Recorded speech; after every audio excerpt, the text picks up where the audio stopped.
I'm Dr. Ken Gordon, spiritual leader for Centers for Spiritual Living, coming to you with the November themes for our Sunday services. The month of November, our overall theme is spiritually motivated moral leadership.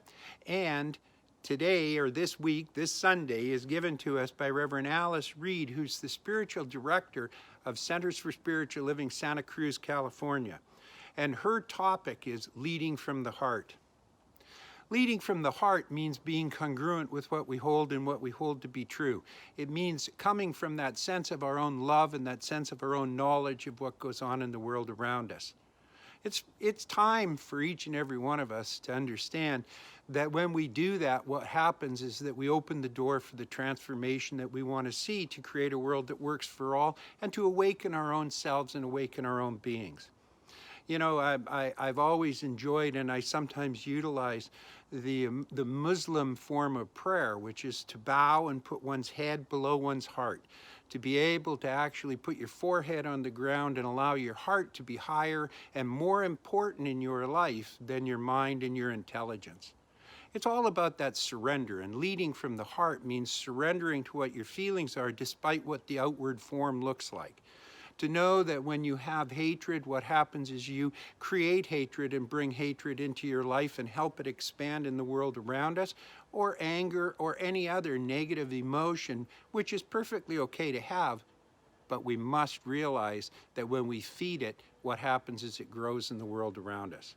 So we're open and receptive to this new idea, this transformative idea of actually leading from a conscious moral stand, to be able to step forward and be congruent with what we think and what we feel so that it's reflected in the world around us. It begins within us. It always has and it always will.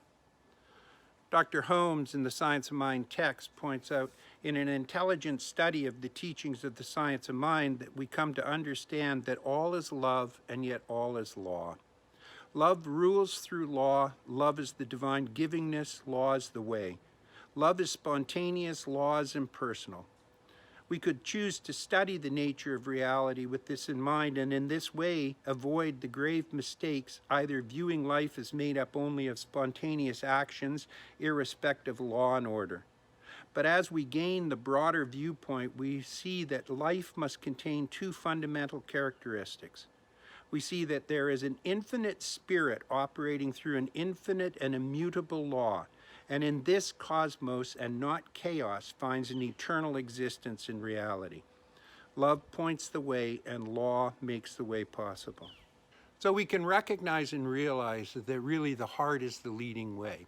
It is our feelings and it is our emotion which pulls us to what it is that we choose to have in our life and what it is that we choose to experience.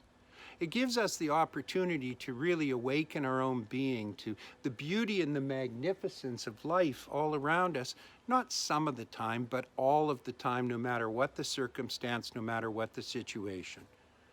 When we talk about spiritually motivated moral leadership, what we're talking about is we're talking about leading from the heart, leading from compassion, leading from understanding, leading from appreciation, and most importantly, leading from love. So, I leave you this week knowing that you have a joyous week, and I will talk to you next week. Know you're loved and honored. God bless you.